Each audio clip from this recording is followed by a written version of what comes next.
welcome back to another Autowave video. Autowave Lee here today showing you how to do a key on a 2014 VW Up. So what I'll show you first is how to find the right key for the vehicle.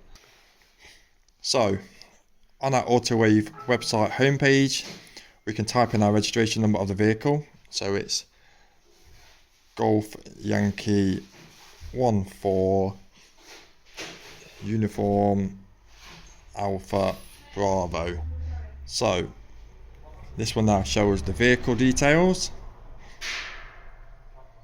And it will show us our vehicle details, Volkswagen Up 2014. And if we scroll down, then it shows you the available products. So we've got our Autowave key blanks. We've got more key blanks.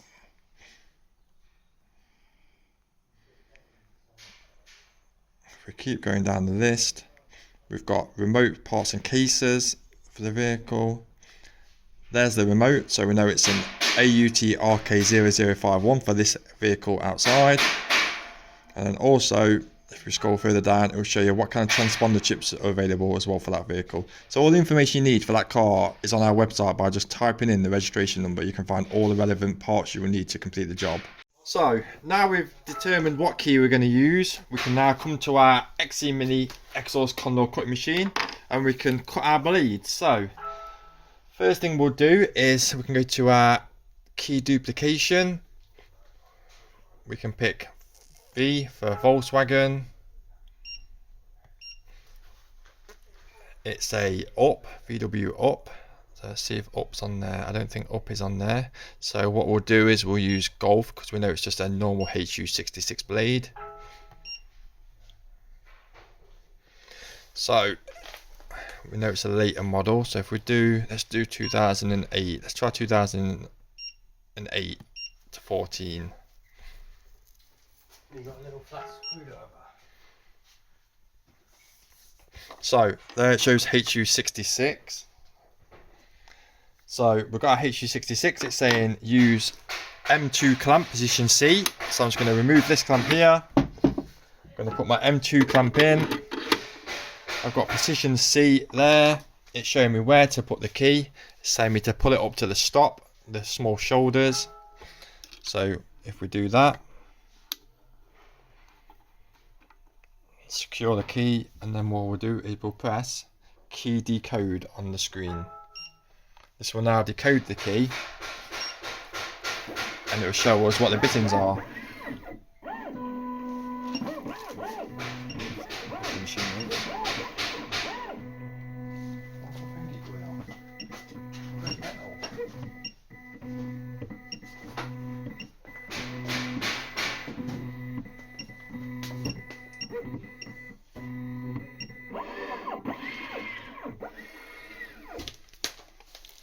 So if we look at our screen, we can see there's our decoded key and the image. We can then get our key, we can compare the images and see if they look okay. So that looks fine to me. So now we will get our new key, our Autowave key. The same thing, we'll put it into our clamp, push it up to the shoulder, clamp it up tight, and then on the screen here, we'll press cut.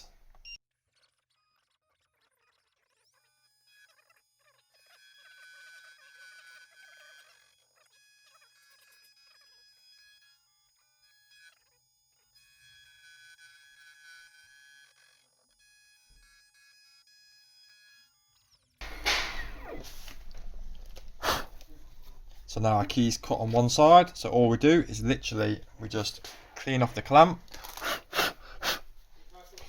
turn the blade over, push it up to the shoulder again, and we just repeat the process. So cut, and let the magic happen.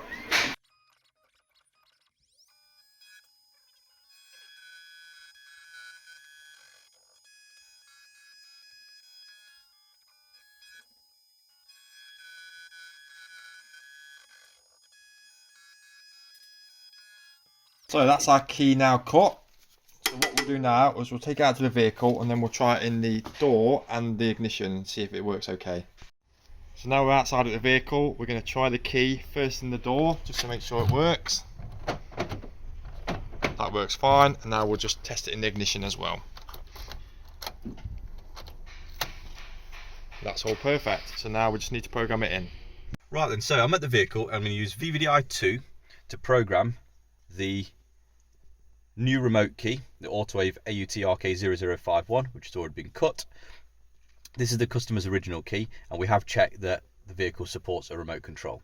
So using VVDI 2, in fact I'll show you the remote key not working. So I'm just going to ensure it's in neutral, start the vehicle, and then it dies. Obviously that is what will happen when a key is not programmed. If I put the original key back in, turn the ignition on and start it, as you can see the vehicle has continued to run. So with that said, now although I've done a parts check, I'm going to give you a little tip that I use on VW. So if I go on VVDI 2 and hit transponder programmer, I'm going to read the original transponder. So I'm just going to put my original key in the device,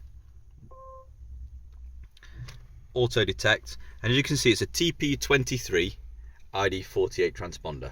So by being a TP23, it's a CAN based transponder, so I know that if it's a CAN based transponder in this vehicle, it's going to be a 4th IMO system. If it wasn't a CAN based, then it would not be, it would be pre 4th IMO.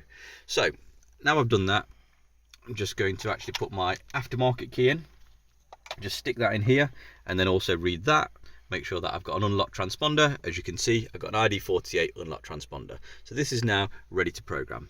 So if I just close that back up, go to VW,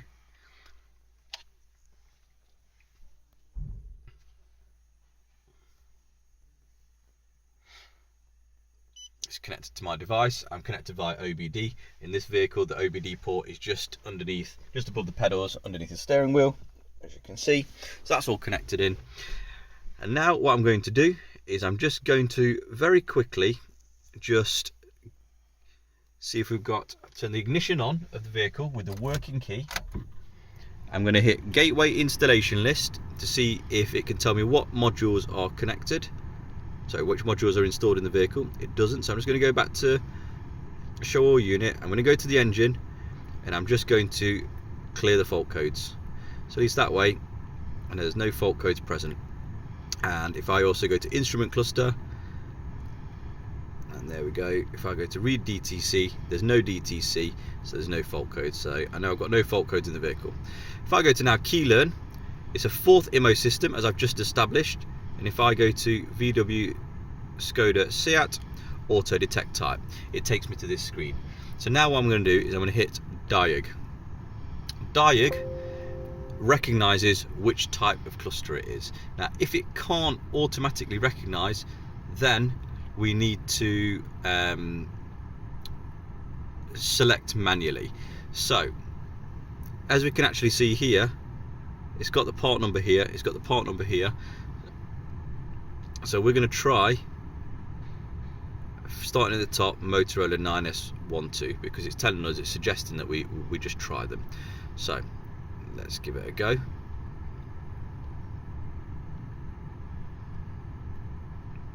So I'm going to start here. I'm going to try and read the EEPROM.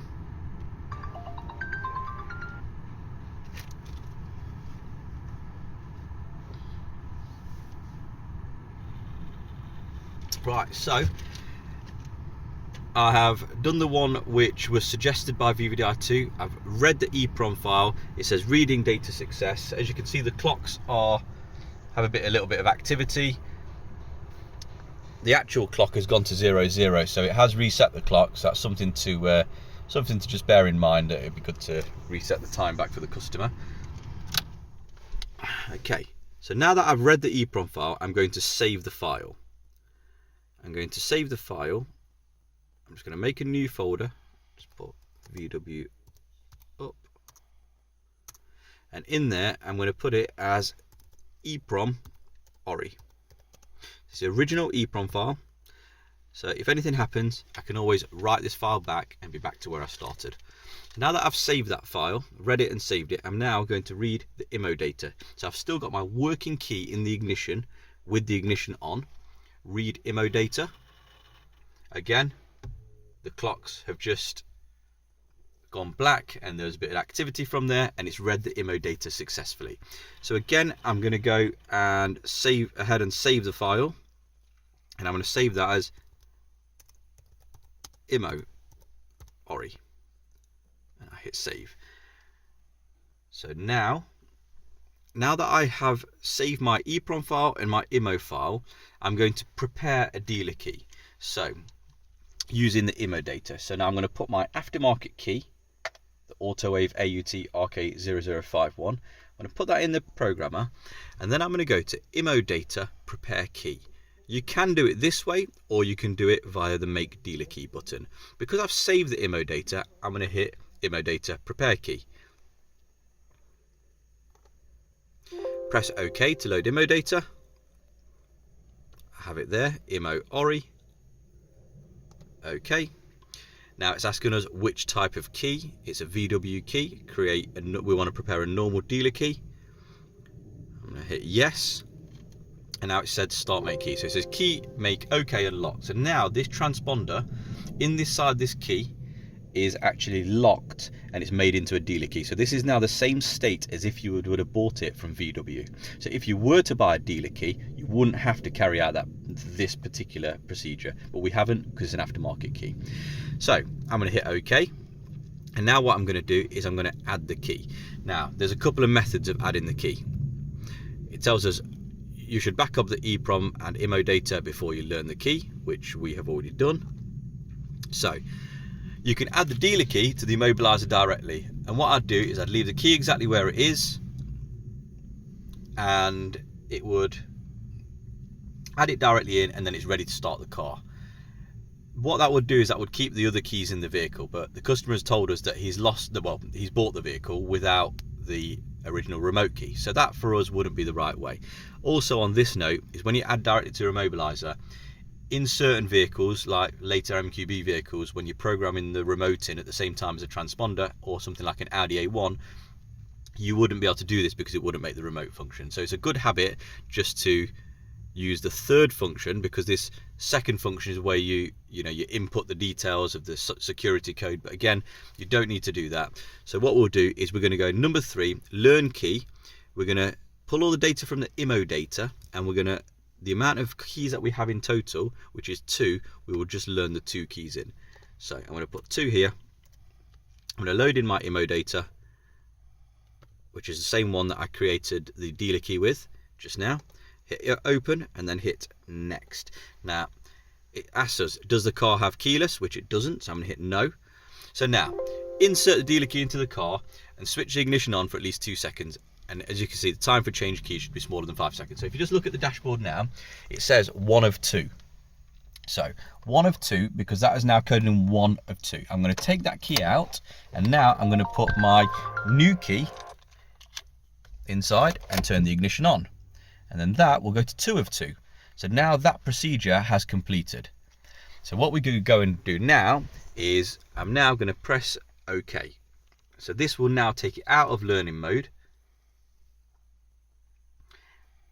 If you see at the bottom, it says, obviously it's still got start learning, and now it says all keys successfully learned. Now what I'm going to do is I'm just going to take my key out of the ignition, put it back in, and go ahead and try and start the vehicle. And as you can see, the car has stayed started. So the transponder function in this vehicle on this key is programmed. I'm just going to try my original key again. And what this has also done is just learn the 2 present keys in. So the old key, which has been lost, will now not start the vehicle. So there we go. We've got the original key working as well. So that's good. So we've done our transponder side. Now we're going to go ahead and do the remote central locking. So there's 2 ways to do this in VVDI 2. You can do it via guided functions, which would take you to this screen where you'd go to convenience and erasing and reprogramming remote controls, or you can do it via the key learn and remote key adaptation. And then here there's two types. This one, I'm going to use BCM remote key adaptation. It will only work the way it's supposed to work. So I'm going to put the original key in the ignition and turn it on. Now what I'm going to do is, it says learn remote control. You need to prepare all the keys that you want to learn. So I'm going to, how many input learning key number? How many we got? We got one remote key. So that stays as one, and I'm going to hit start. Now what I do is I'm going to keep pressing the button, unlock and lock. And it says on the screen, take off the key, press unlock button for 15 seconds. So I press the unlock button of each remote.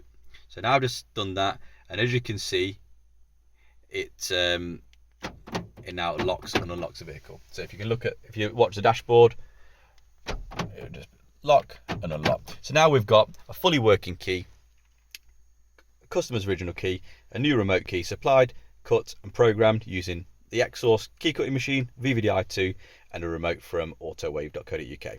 Thanks for watching. Hope this has given you a lot of information on the VVDI 2. Subscribe to our channel and keep your eye out for more videos. Thank you.